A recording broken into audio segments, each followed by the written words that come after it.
کو ہو درد کا مذاق و ناز دوا اٹھائے کیوں، اور اے عشق تیرے صدقے جلنے سے چھٹے سستے، جو آگ بجھا دے گی وہ آگ لگائے۔ ماشاءاللہ بہت اچھے لوگ ہیں آپ، نوجوان بھائی میرے بیٹھے ہیں، بزرگ حضرات بھی بیٹھے ہیں۔ میری زیادہ لمبی تقریر نہیں ہوگی، بس میں اپنی تقریر شروع کروں گا، اور شروع سے ہی راجدھانی کی طرح سفر ہونا ہے اور ختم ہو جانا ہے۔ اس کے بعد حضرت کا عمدہ بیان ہونا ہے۔ حضرت ماشاءاللہ اپنی دعاؤں سے نواز رہے ہیں سبھی حضرات کو، ان علماء کرام کے سائے کو ہمارے سروں پر تادیر قائم و دائم فرمائے۔ ایک مرتبہ پورا مجمع یہ احساس دلائیے ان علماء کرام کو، الحمدللہ ہم جلسہ سننا جانتے ہیں اور سنی ہی سننا جانتا ہے۔ یہ احساس دلائیے اور یہ بتائیے ان سب کو کہ ہم بریلی والے ہیں، الحمدللہ ہم کو سنی ہے کہ جب تک زندہ رہتے ہیں زمین پہ بولتے ہیں، مر جاتے ہیں تو زمین کے اندر بھی بولا کرتے ہیں۔ ایک مرتبہ پورا مجمع محبت کے ساتھ لہرا کر کے کہہ دے یا رسول اللہ۔ الحمدللہ رب العالمین والعاقبۃ للمتقین والصلاۃ والسلام علی سید المرسلین وعلی آلہ واصحابہ وآل بیتہ وعلماء امتہ اجمعین۔ قال اللہ تبارک و تعالی فی القرآن المجید والفرقان الحمید یا ایھا الناس اتقوا ربکم الذی خلقکم من نفس واحدہ۔ صدق اللہ العلی العظیم وصدق رسولہ النبی الامین الکریم ونحن علی ذلک لمن الشاہدین والشاکرین والحمدللہ رب العالمین۔ تیری سرکار میں لاتا ہے رضا اس کو شفیع جو میرا غوث ہے اور لاڈلا بیٹا تیرا۔ جان و دل ہوش و خیرت سب تو مدینے پہنچے، تم کیوں نہیں چلتے رضا سارا تو سامان گیا۔ تمام تعریفیں اللہ وحدہ لا شریک کے لیے جس نے لفظ کن سے پوری کائنات کو پیدا فرمایا۔ اللہ کے بعد تمام تعریف و توصیف اللہ کے پیارے رسول مصطفیٰ کریم علیہ الصلوۃ والتسلیم کے لیے، جن کو ہمارے رب نے اپنا نبی اور نبیوں کا امام بنا کر کے پیدا فرمایا۔ اللہ کی عطا کردہ توفیق سے ہم اور آپ آج کی اس تقریب سعید میں جو عالی جناب محترم مفتی نجم الدین منظری مدظ اللہ العالی کی شادی کے پربہار موقع پر اللہ کا شکر ادا کرنے کے لیے اس محفل کو سجایا، اللہ پاک مفتی صاحب کی عمر میں اور ان کی بہن کی عمر میں، تمام گھر والوں کی عمر میں برکتیں عطا فرمائے، اور مولا تعالیٰ ان چاروں افراد کو خوشحال زندگی نصیب فرمائے، ان کی عمر میں برکتیں عطا فرمائے۔ پورا مجمع جی لگا کر نبی اور آل نبی پر با آواز بلند درود شریف پڑھیں، اللہم صلی علی صلاۃ و سلام علیک یا رسول اللہ صلی اللہ تعالی علیہ وسلم۔ ایک مرتبہ اور پڑھ کے درود شریف سنائیں، اللہم صلی علی سیدنا و مولانا محمد وبارک وسلم، صلاۃ و سلام علیک یا رسول اللہ صلی اللہ تعالی علیہ وسلم۔ عزیزان گرامی، برادران ملت اسلامیہ، وقت اتنا نہیں ہے کہ کچھ تمہیدی باتیں کہوں، چونکہ ابھی شاعر صاحب بھی باقی ہیں، حضرت بھی باقی ہیں، دیگر علماء کرام باقی ہیں، تو ہم سب کو سننا ہے اور سب کی گفتگو سماعت کرنی ہے انشاءاللہ العزیز۔ شاعر لکھتا ہے تجھ کو کیا دیں گے یہ شاہ دو سرا پر چھوڑ دے، تو غلام ان کا ہے بس ان کی عطا پر چھوڑ دے، اور کیا ہے بدعت کیا ہے سنت یہ فیصلہ تو خود نہ کر، بریلی کا نام آئے تو آپ کا چہرہ بتانا چاہیے کہ واقعی اعلیٰ حضرت کے سچے غلام بیٹھے ہیں۔ تجھ کو کیا دیں گے یہ شاہ دو سرا پر چھوڑ دے، تو غلام ان کا ہے بس ان کی عطا پر چھوڑ دے، کیا ہے بدعت کیا ہے سنت یہ فیصلہ تو خود نہ کر، یہ بریلی کے امام احمد رضا پر چھوڑ دے، یہ بریلی کے امام احمد رضا پر چھوڑ دے۔ اور ایک شاعر لکھتا ہے کون کہتا ہے غیروں کو ٹال دیتا ہے، سبھی کو آمنہ بی بی کا لال دیتا ہے، نہ جانے نبی کے نام میں ہے کس قدر اثر، میں ڈوب جاتا ہوں سمندر اچھال دیتا ہے۔ دیکھو وہ اللہ کا بندہ سو گیا، مدینہ مدینہ دیکھ رہا ہے خواب میں. سبحان اللہ. اللہ سلامت رکھے, شاد و آباد رکھے. میری طرف متوجہ ہو جائیے, محبت سے کہہ دیجئے سبحان اللہ, اور جی لگا کے بول دیں یا رسول اللہ. علماء کرام کے نورانی عرفانی حقانی بیان آپ نے سنے. آئیے میں آپ کو ایک تاریخ کے پیچھے لے کر کے چلتا ہوں.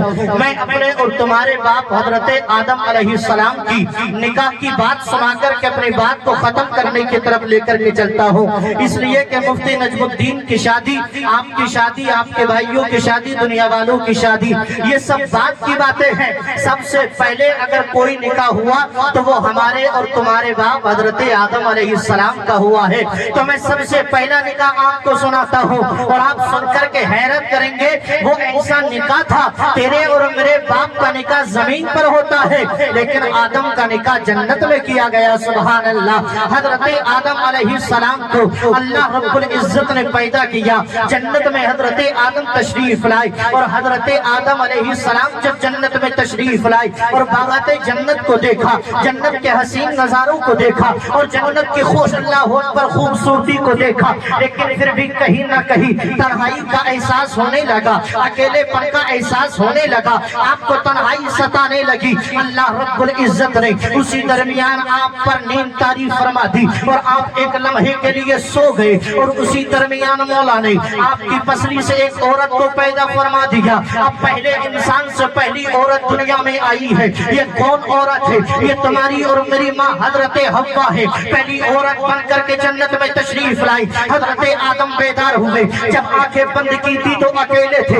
اور آنکھیں کھولی تو برابر میں ایک عورت کو پایا. سبحان اللہ. اور جب عورت کو پایا تو حضرت آدم علیہ السلام کو بتوازے پر شریعت یہ اللہ اکبر یہ احساس ہوا, اور آپ کا دل للچایا, اور آپ کے دل میں یہ بات پیدا ہوئی, میں اس سے تسکین حاصل کروں, میں اس سے وظیفہ زوجیت کا ارتکاب کروں, میں اس سے سکون حاصل کروں, میں اس سے ملاقات کروں. حضرت آدم علیہ السلام نے حضرت حوا کی طرف ہاتھ بڑھایا, اور ان کو ٹچ کرنا چاہا, ان کو مس کرنا چاہا, ان سے سکون حاصل کرنا چاہا, اور جیسے ہی ہاتھ آگے بڑھایا جنت میں آواز آئی, آدم اپنے ہاتھ کو روک لو, ابھی حوا کو چھو نہیں سکتے, ابھی حوا کو ٹچ کر نہیں سکتے, ابھی حوا کو مس کر نہیں سکتے. تمہاری بیوی ضرور ہے لیکن چھو نہیں سکتے, تمہاری شریک حیات ضرور ہے لیکن وظیفہ زوجیت کا ارتکاب کر نہیں سکتے. حضرت آدم عرض کرتے ہیں مولا میری بیوی ہے تو میں چھوؤں گا, میری بیوی ہے تو میں وظیفہ زوجیت کا ارتکاب کروں گا, میں کیوں نہیں چھو سکتا؟ جواب ملا آدم سن, ہماری قدرت کا نظام ہے, عورت کو چھونے سے پہلے آدمی بیوی کا مہر ادا کرتا ہے, اس کو مہر دینا ہوگا. آدم مہر دے دے, عورت کو ٹچ بھی کرنا, اس کو مس بھی کرنا, تسکین بھی حاصل کرنا, وظیفہ زوجیت کا ارتکاب بھی کرنا. حضرت آدم نے عرض کی مولا ابھی تو میں جنت میں ہوں, دنیا میں نے دیکھی نہیں, دنیا میں قدم رکھا نہیں, پیسے میرے پاس ہے نہیں, درہم و دنانیر ہے نہیں, لالو گوہر ہے نہیں, اشرفیہ ہے نہیں, درہم میرے پاس ہے نہیں, سونا چاندی میرے پاس ہے نہیں, پیسہ میرے پاس ہے نہیں, تب مہر کیا دوں گا؟ آواز آئی آدم اگر پیسہ نہیں کوئی بات نہیں, لالو گوہر نہیں کوئی بات نہیں, اشرفیہ نہیں کوئی بات نہیں, وہ آدم سن میرے آخری نبی محمد کی ذات پر 10 مرتبہ درود شریف پڑھ لے, تیرا مہر ادا ہو جائے گا. واہ واہ واہ, نعرہ تکبیر, نعرہ رسالت, نعرہ حیثیت, مسلک اعلیٰ حضرت حضرت علامہ مفتی ارشاد حنظلی صاحب قبلہ, نعرہ تکبیر, نعرہ رسالت. میں کام تقریر کا کر دیجیے, نعت کا نہیں, تقریر کا کر دیجیے. آپ پتہ نہیں کیا, اور پھر ایکو بہت بڑھ جا رہی ہے. ایکو بند کر دے, ایکو یہاں سے بند کر دو. ہلو ہلو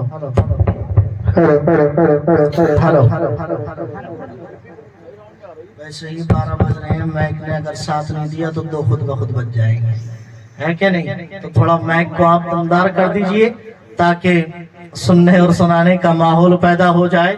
محبت سے کہہ دیں سبحان اللہ. ارے آپ تو کہہ دو سبحان اللہ.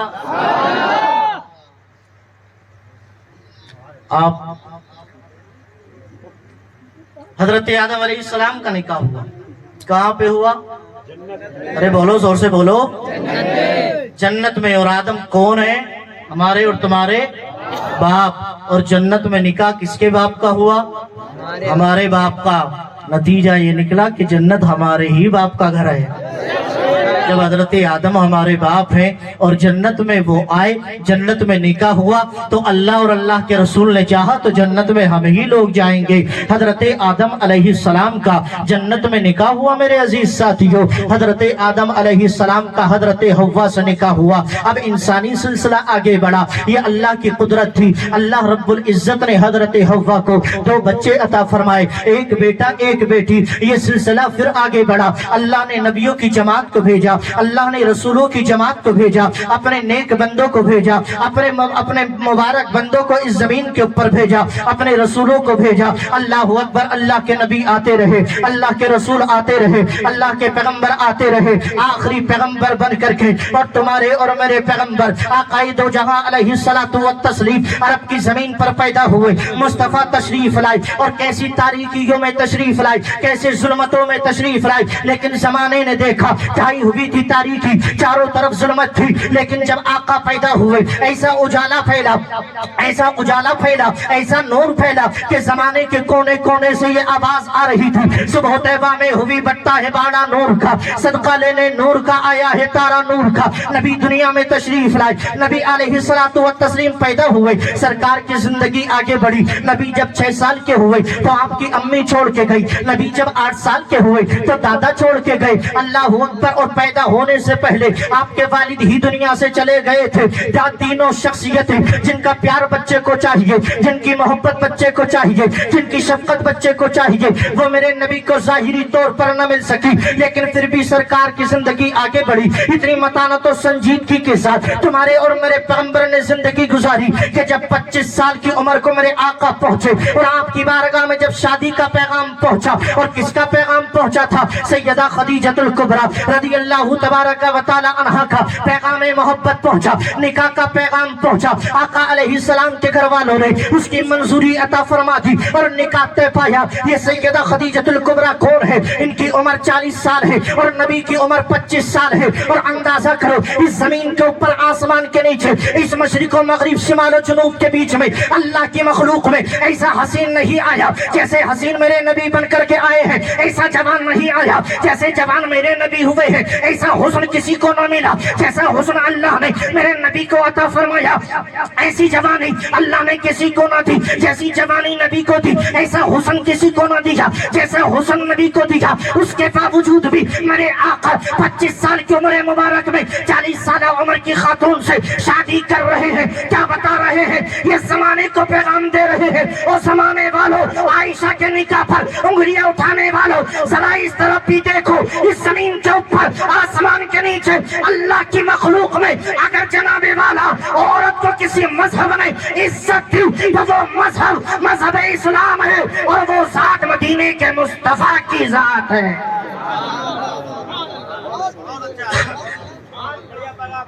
اگر کسی مذہب نے عزت دی تو وہ مذہب اسلام ہے، اور وہ ذات نبی کی ذات ہے۔ نکاح کرنا میرے آقا کی سنت ہے۔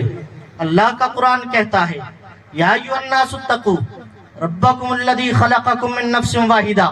جب نبی نے پہلا نکاح کیا 25 سال کی عمر میں، وہیں سے سرکار نے فرمایا، لوگوں نکاح کرنا میری سنت ہے۔ اب نکاح کو عام کرو، نکاح کرنا میری سنت۔ رب کا قرآن کہتا ہے، یا ایھا الناس اتقوا، اے لوگو ڈرو، ربکم الذی خلقکم من نفس واحدہ۔ کس سے ڈرو؟ اس رب سے ڈرو جس نے تم کو پیدا کیا من نفس واحدہ، ایک جان سے پیدا کیا۔ قابل غور بات یہ ہے، رب کا قرآن کہتا ہے من نفس واحدہ، تم کو ایک جان سے پیدا کیا۔ آپ باشعور لوگ ہیں، اللہ نے آپ کو فہم و فراست کا مادہ عطا کیا ہے۔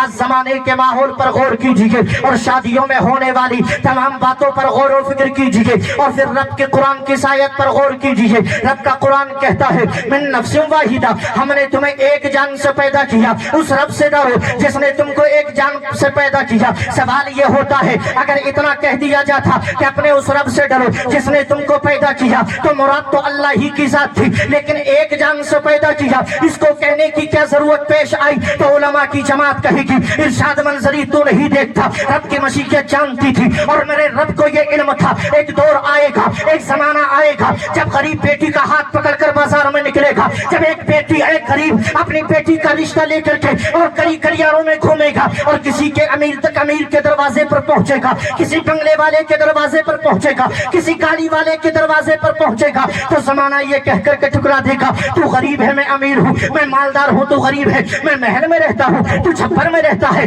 میرے پاس مکان ہے, میرے پاس اچھا مکان ہے, میرے پاس گاڑی ہے, میرے پاس دولت ہے, میرے پاس اللہ اکبر بینک بیلنس ہے, میں تیری بیٹی کا ہاتھ نہیں لے سکتا اس لیے کہ میں تجھ سے بڑا ہوں, اس لیے کہ میں تجھ سے بہتر ہوں, اس لیے کہ میں تجھ سے اعلیٰ ہوں. رب کے قرآن نے ان ساری افضلیت کے دروازے کو بند کیا اور ارشاد فرمایا من نفس واحدہ. کس بات کا تکبر ہے, کس چیز کا گھمنڈ ہے, کس چیز پر اتراتا ہے؟ ہم نے تو تجھے ایک جان سے پیدا کیا, غریب بھی آدم کا بیٹا, مالدار بھی آدم کا بیٹا, چھوٹا بھی آدم کا بیٹا, بڑا بھی آدم کا بیٹا, کالا بھی آدم کا بیٹا, گورا بھی آدم کا بیٹا, تو تکبر کیوں کرتا ہے؟ کوئی فرق نہیں ہے, امیر بھی ایک ہے, غریب بھی ایک ہے, فرق اتنا ہے ان اکرمکم عند اللہ اتقاکم, اللہ کے نزدیک وہ بڑا ہوتا ہے جو متقی اور پرہیزگار ہوتا ہے. اللہ کے نزدیک وہ بڑا ہوتا ہے جو متقی اور پرہیزگار ہوتا ہے. اس لیے اپنے رب سے ڈرو. نکاح ہو گیا, اللہ نے توفیق دی, شادی ہو گئی, روایات میں آیا شادی کرو اللہ تمہیں مالدار فرما دے. شادی ہو گئی, نکاح ہو گیا, دلہن گھر میں آئی, اللہ نے ایسا کرم کیا اور ایسا کرم کیا کہ اللہ نے اس گھر کو جنت کا ٹکڑا بنا دیا. علامہ محمد احمد مصباحی صاحب فرماتے ہیں کہ جہاں پہ تم رہتے ہو اسے گھر بناؤ, مکان نہ بناؤ. جہاں پہ تم سوتے ہو وہ سے مکان نہ رہے, اس کو گھر بنایا کرو. کیا مطلب؟